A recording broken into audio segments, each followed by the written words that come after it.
अस्सलाम वालेकुम। उम्मीद करता हूँ आप सब लोग खैरियत से होंगे। मैं हूँ शौकत मरो, चेयरमैन है स्मार्ट ग्रुप। इस वक्त मैं अपनी कंपनी के जो हमारे एक्स एम्प्लॉइज हैं उनसे मुखातिब हूँ। ये अभी जो वॉइस नोट है ये मैं पहले शेयर कर रहा हूँ और इसकी जो है ना वो रेफरेंस के साथ एक पोस्ट होगी हमारी, एक री हायरिंग एडवर्टाइजमेंट है सेल्स की। वो अभी जो है ना इंशाल्लाह एक दिन में शेयर हो जाएगी हमारी सोशल मीडिया प्लेटफॉर्म्स पे और बाकी तमाम जगहों पे। तो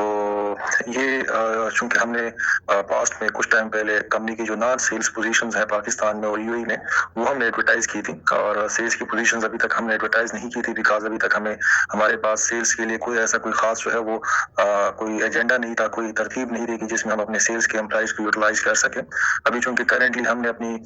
सेटलमेंट ऑफर्स की हुई हैं और सेकेंडली चूंकि मैं बार बार बता रहा होता हूँ कि अभी हमने चूंकि प्रोजेक्ट्स वगैरह के बारे में हमने प्रैक्टिकली जो है ना वो काम शुरू कर दिया है रियल स्टेट के हिसाब से और उसकी प्रैक्टिकेबिलिटी को जो है ना हमने इंश्योर करना है। तो उस चीज के लिए चूंकि हमें सेल्स की टीम रिक्वायर्ड थी, तो जैसी हमारी कमिटमेंट थी और प्रॉमिस था कि जब भी हम इस तरह कोई इंशाल्लाह री हायरिंग पे जाएंगे तो हमारी जो एग्जिस्टिंग जो टॉप कैटेगरी एम्प्लॉइज हैं और जो बेस्ट एम्प्लॉइज हैं उनको हम इंशाल्लाह हर चीज में प्रायोरिटाइज करेंगे और उनको हमेशा चांस देंगे। ठीक है, keeping that in view, sales के लिए हमने एडवर्टाइजमेंट्स की है और ये जो भी फर्स्ट फेज ऑफ सेल्स है जो रिक्रूटमेंट है इस पे हम सिर्फ 3 सिटीज के लिए अप्लाई कर रहे हैं। तो पूरा पाकिस्तान है, जो पाकिस्तान में हमारी सिर्फ 3 सिटीज हैं ऑफिस पॉइंट ऑफ व्यू से, इस्लामाबाद, लाहौर और कराची। तो इन 3 सिटीज के लिए जो हमारे एक्स एम्प्लॉइज हैं वो अप्लाई कर सकते हैं, या फिर हमारी जो है ना वो दुबई का जो ऑफिस है, लेकिन दुबई ऑफिस के लिए सिर्फ वो लोग अप्लाई कर सकते हैं जो करेंटली दुबई में है, जिनके पास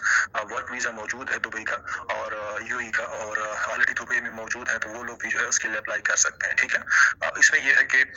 डिटेल टर्म्स एंड कंडीशंस जो है अभी चूंकि आपको सोशल मीडिया पे सिर्फ जो है वो कंपनी का जो एडवर्टाइजमेंट पोस्ट है वो नजर आएगी और उसकी जो डिटेल टर्म्स एंड कंडीशंस है जो कि मैं कुछ अभी वॉइस नोट में भी आपको बता रहा हूँ, तो वो जो है ना आप हमारी कंपनी के ऑफिशियल नंबर पे कांटेक्ट कर सकते हैं और उसमें जो सैलरीज का क्या तरीकेकार होगा, इंसेंटिव्स कैसे होंगे और उसके बाद बाकी जो है वो क्या होगा वो आप जो है ना पीडीएफ में भी मंगवा सकते हैं। ठीक है, तो उसमें यह है कि जो भी हमारे एक्स एम्प्लॉइज हैं इस फेज में हमारे सेल्स की सिर्फ वो लोग अप्लाई कर सकते हैं जिनके पास जो है वो हमारी पास्ट की जो कैटेगरीज का एक सिस्टम था ना सेल्स के ऊपर, जब हम कैटेगरीज देते थे जैसे ब्रॉन्ज कैटेगरी है, सिल्वर कैटेगरी है, गोल्ड कैटेगरी है, ठीक है, प्लेटिनियम कैटेगरी है, तो उस वक्त की जिनके पास वेरीफाइड कैटेगरीज हैं, ठीक है, तो इसमें सिर्फ वो लोग अप्लाई कर सकते हैं। ठीक है, और दूसरी बात यह है कि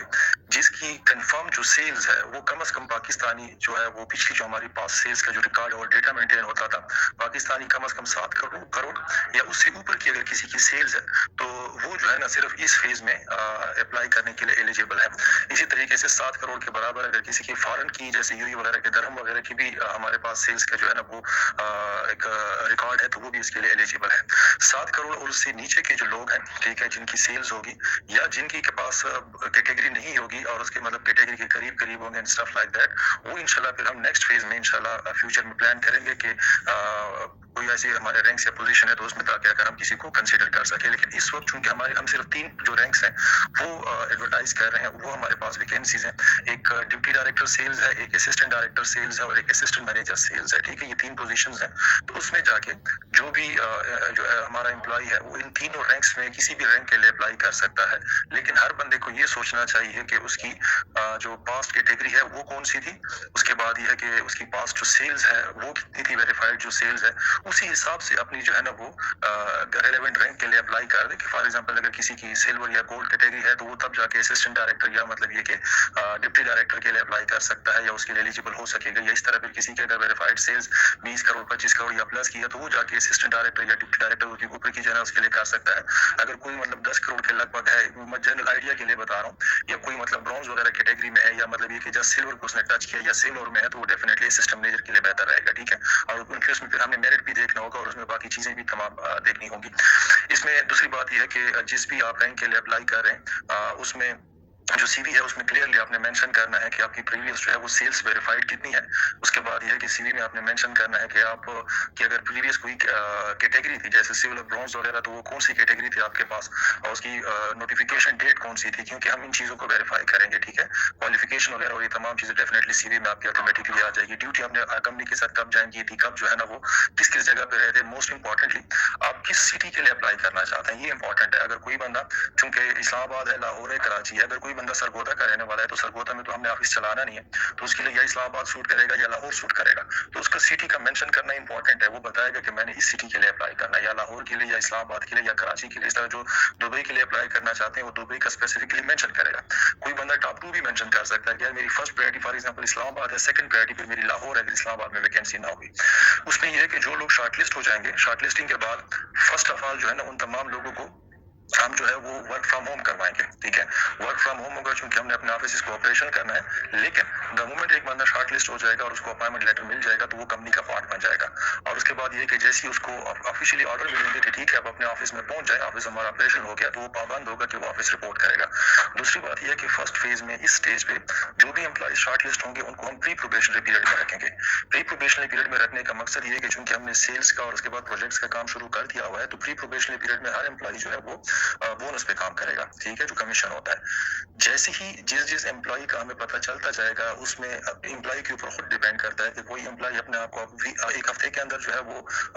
प्रूव करता है, कोई महीने में करता है, कोई हो सकता है 4 महीने में करता है। लेकिन प्री प्रोबेशनरी में कंपनी के ऊपर भी बोझ नहीं होगा कि खुदा ना खास्ता हमें कोई ऐसे एम्प्लॉइज ज्वाइन कर लें कि हमारे ऊपर सैलरी का अगर बोझ बनता है और रिजल्ट्स ना दे तो फिर आपको पता है टर्मिनेशन वाला भी बहुत बड़ा लांजा होता है। मैं नहीं चाहता कि यार लोगों को हायर करने के बाद मैं टर्मिनेशन शुरू कर दूं कि यार महीना गुजर गया तो आपने कोई काम नहीं किया। जब आपने सैलरी देनी होती है तो कंपनी पे बर्डन आता है और फिर प्रेशर आता है। इस वजह से मैंने ये प्री प्रोबेशनरी पीरियड का जो है ना वो टाइम रखा हुआ है, ताकि उसमें जो एम्प्लॉय सीरियस है, रिजल्ट ओरिएंटेड है और रिजल्ट्स देते जाएंगे, वो प्री प्रोबेशनरी पीरियड से ऑटोमेटिकली प्रोबेशनरी पीरियड पे आ जाएंगे और प्रोबेशनरी पीरियड में उनकी जो प्रोबेशनरी की सैलरी है वो स्टार्ट हो जाएगी। लेकिन अगर कोई एम्प्लॉय जो है वो थोड़ा कम सीरियस है या कोई एम्प्लॉय रिजल्ट्स देने में टाइम ले रहा है, ठीक है, तो कोई मसला नहीं, उसकी एम्प्लॉयमेंट भी साथ चलती रहेगी, कंपनी पे बोझ नहीं आएगा, तो हमें उसको कम परफॉर्मेंस पे खुदा ना खासा टर्मिनेट नहीं करना होगा। तो आई होप कि ये जो हमारा एस्पेक्ट है ये आप तमाम लोग समझेंगे भी और उसमें कंपनी के साथ कोऑपरेट भी करेंगे। बाकी ये है कि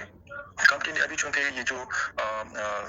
हमारी जो करंट न्यू सेल्स है और उसके बाद जो सेटलमेंट एग्रीमेंट्स है उसके ऊपर ऑलरेडी काम शुरू किया हुआ है, तो ये भी एक बेस्ट अपॉर्चुनिटी है ऐसे हमारे तमाम एम्प्लॉइज के लिए कि जो अभी प्रोसेस चल रहा है, तो प्रोसेस चलते चलते भी इसमें ही अपनी परफॉर्मेंस देना शुरू कर सकते हैं, अपना जो है काम शुरू कर सकते हैं। पहली बात ये उसको हेल्प आउट करेगा कि आगे अगर वो शॉर्ट लिस्ट हो जाते हैं या शॉर्ट लिस्टिंग में कोई प्रॉब्लम है तो शॉर्ट लिस्ट इजीली हो जाएंगे। अगर कोई प्री प्रोबेशनरी पीरियड जब स्टार्ट होता है तो उससे पहले ही जब उसने काम शुरू किया कोई रिजल्ट्स दिए होंगे तो हो सकता है कि उसका जो प्री प्रोबेशनरी से प्रोबेशनरी में कन्वर्जन है वो ज्यादा जल्दी हो जाएगा, इजीली हो जाएगा। इसी के बाद इन द मीन टाइम जो हमारे ऐसे एम्प्लॉइज हैं जो कि अभी हमारी करंट एलिजिबिलिटी क्राइटेरिया के हिसाब से न तो वो कैटेगरी में फॉल करते हैं, न वो 7 करोड़ या उससे ऊपर की कैटेगरी में फॉल करते हैं, तो इसका मतलब है वो एलिजिबल नहीं है, तो उनके लिए ये बेस्ट अपॉर्चुनिटी है कि ये जो हमारी करंट सेल्स और ये जो सेटलमेंट ऑफर्स हैं, ठीक है, इसका फायदा उठाएं, उस पर काम शुरू कर दें। क्योंकि इसमें जाके अगर प्रीवियस किसी की सेल्स अच्छी नहीं थी, लेकिन इसमें अगर कोई एम्प्लॉय हमारा जो एक्स एम्प्लॉय है वो अपने आप को साबित कर लेता है और बेहतर रिजल्ट्स देना शुरू कर देता है, तो फिर ये होगा कि वो हम उसको डायरेक्टली भी कंसीडर कर सकते हैं करंट सेल्स परफॉर्मेंस के ऊपर एम्प्लॉयमेंट के लिए, तो ये भी एक अच्छी अपॉर्चुनिटी है।